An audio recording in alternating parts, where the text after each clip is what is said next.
Are you constantly doubting yourself, asking other people for advice, not sure what to do, and quite frankly, giving away your power when it comes to running your own life?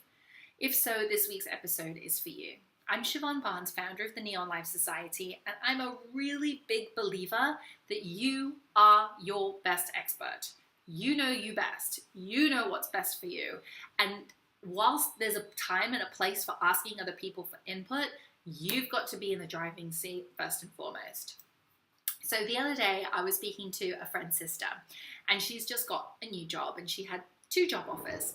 One with a reputable international MNC, multinational company, and another which was more of a local company. And she asked me, which job should I take?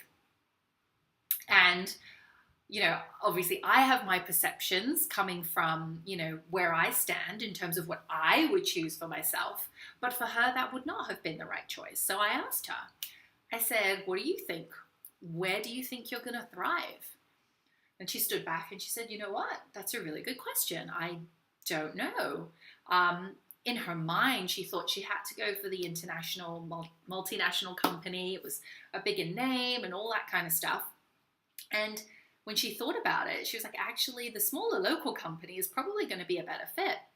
And I said, that's awesome. It's great that you've made that decision. Way to go. And you see, this is the thing about asking other people for advice. They'll tell you what they think based on their parameters. So it would have been very easy for me to say, go with the international company. It's a bigger company. I don't know what package she was offered for both. I don't know who her boss is going to be in that situation. I don't know what support she's going to get at both organizations. I don't know the role that she's involved in. And because I don't have all that information, which she has, I'm quite frankly not in the right place to tell her what to do, right? And this is what happens when we go to other people for career advice. What should I do? They don't know your day-to-day ins and outs. Do they know that you sometimes go to the bathroom crying because you can't deal with so-and-so, or you're quite frankly crumbling under the stress? Do they know that you wake up in the middle of the night with heart palpitations and you feel compelled to check your email because if you don't, you're worried that you're going to miss a beat and get fired?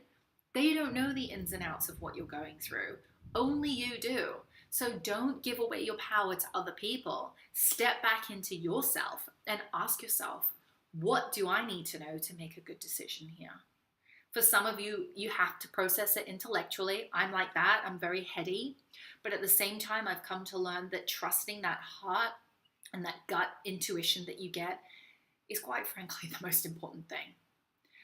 When I got a job offer to go to another company, my mind, it made rational sense, right? Big investment bank, regional role, loads of opportunities. It's going to be great. But something in my gut didn't quite sit right. And I chose to squash that down because my rational mind said, that's the way to go. And, I had other people in my life saying, that's a better path for you. You should do it. And I really wish, or my lesson learned, because there are no regrets, I wish that I had actually stopped to assess what it is that I wanted and what was important to me at that point in my career. And so that's my message for you today. When you're at this choice point, or when you're looking at making a decision, don't give your power away. Step back to what it is that you need to know in order to make that decision. Then ask people for their input. And you can be selective in terms of who you ask for their input. Don't just ask anyone. Ask people whose advice that you actually admire. Maybe it is a senior leader. Maybe it is a head of a team member, a team that you're going to be joining to see what's the day-to-day role going to be. Maybe it's speaking to a future potential client and understanding what struggles they have and whether you have the heart to help them. Be smart about what advice you're looking for, but take the driving seat, get back in control, and make sure that you're the one driving it, not everyone else around you. Keep going after that career calling of yours. There is no one in the world who can do what you do the way you do it, and we want to see you shine your gifts in the world and do the work that you've come here to do.